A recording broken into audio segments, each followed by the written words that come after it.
The halls of General Hospital felt heavier than usual. Britt Westbourne had been gone for months, but her shadow still lingered in the hearts of those who loved her, and even those who only knew glimpses of her. After Britt's dramatic return and her equally devastating death just weeks later during a failed mission with Jason Morgan, the hospital community had only just begun to grieve. Liesl Albrecht, Britt's mother, had fought for her daughter's redemption for years. But no one was prepared for what would be discovered at Britt's memorial service, a letter so explosive, so raw, it would bring Jason Morgan to tears and make Liesl drop to her knees. It was Liesl who organized the private ceremony, held in a quiet chapel near the Coeur d'Alene estate. Only a select few were invited: Jason Morgan, Liesl, Maxie Jones, Scott Baldwin, Anna Devane, and, surprisingly, Damien Spinelli. As they gathered, Liesl stood stoically beside her daughter's white coffin, draped in lilies and orchids, Britt's favorite. A part of her still couldn't believe Britt was truly gone.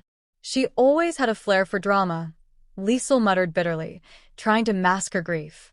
But death, this was not the exit I would have written for her. Jason stood back, arms folded, eyes dim. He hadn't spoken much since returning from the ambush that took Britt's life. He blamed himself, everyone knew that. But the truth, as they would all soon learn, was much more complex. As the minister began the eulogy, Liesl motioned for the ceremony to pause. She reached beneath the coffin's silk lining, pulling out a hidden compartment only she knew existed. Inside was a sealed envelope, its edges aged and worn. On the front, in Britt's unmistakable scrawl, it read, "To Jason Morgan and my mother. Open together. Not before. Love, Britt." Liesl glanced at Jason, who slowly nodded. They stepped aside to a private room, away from the mourners. Jason held the envelope with trembling fingers, his control slipping.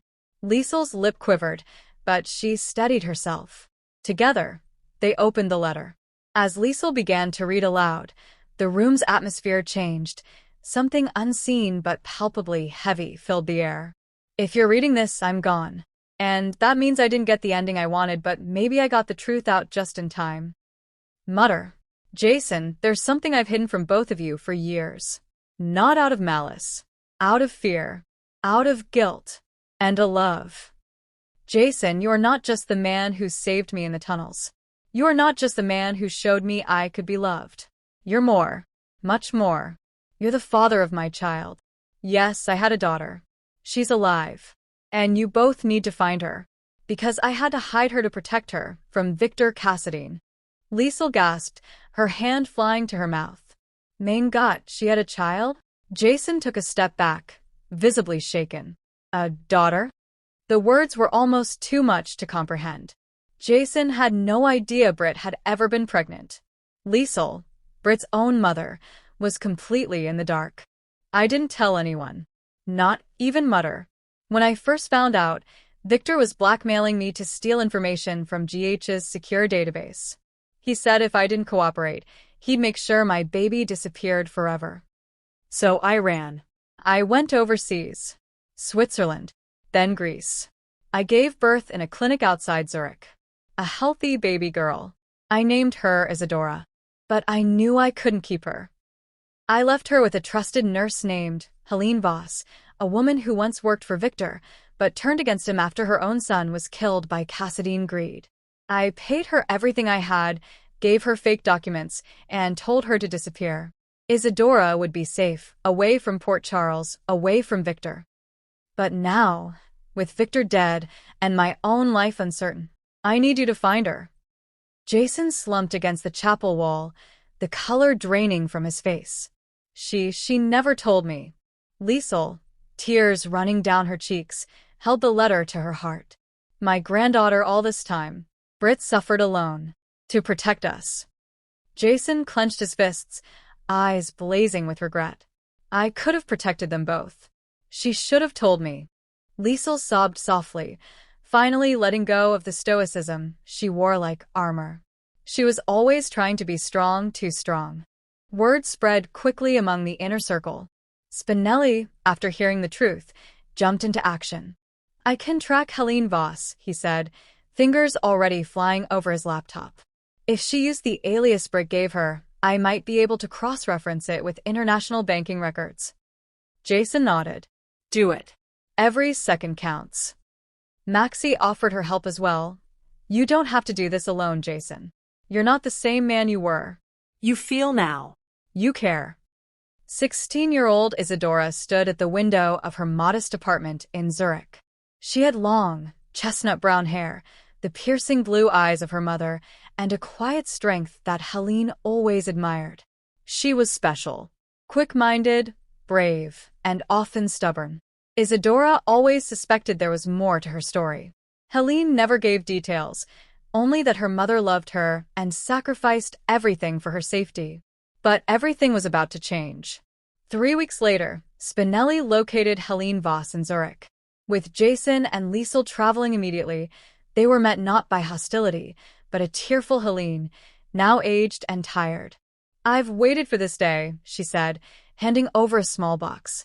Britt told me to give this to her daughter when you came. I prayed you would.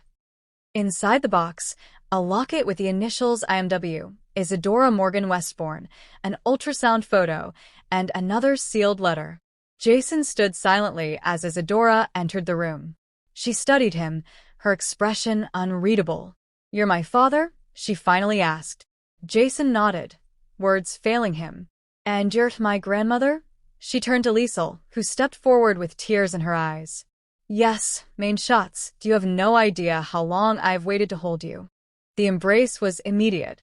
Liesl, cradling her granddaughter, whispered in German and English, crying openly. Jason stepped forward. I wasn't there when I should have been, but I want to be now, if you'll let me. Isadora, fierce and vulnerable, nodded. I think my mom would have wanted that. Words spread fast. Sonny offered quiet support, and Carly, surprisingly moved, told Jason Britt was always stronger than people gave her credit for. Nina, shaken by the news, asked Liesl for forgiveness, once again for her past betrayals. Liesl, softened by the arrival of her granddaughter, said, For Britt's sake, we must all start over. Isadora began school in Port Charles, with Maxie and Spinelli watching over her. Trina and Joss befriended her quickly, especially drawn to her biting wit and intelligence. She fit right in. At the hospital, Liesl opened the final part of Britt's letter in private. Mutter, don't cry for me. I lived. I loved. And I gave the world the one thing I never thought I could, someone better than me. Teach her how to fight. Teach her how to forgive. And tell Jason he made me believe in something I thought I lost forever, hope. If you're reading this, don't mourn me. Celebrate me. I am finally free. And so are you. Jason stood by Britt's grave later that evening, holding the locket Isadora gave him. Liesl joined him, the two of them silent for a long time. She's not gone, Jason finally said. Not really. Liesl nodded, placing a single orchid on Britt's headstone. No. She lives on in Isadora. In us. They stood together, the sun setting over Port Charles, knowing that while pain would always linger, love, true, complicated, broken love, endures. Isadora walks through the halls of General Hospital, eyes full of curiosity and wonder. A nurse passes her and stops. You must be new here. Isadora smiles faintly. I'm not just new. I'm legacy. As she continues down the hallway, her locket glints in the light. The daughter of Britt Westbourne and Jason Morgan has arrived, and Port Charles will never be the same.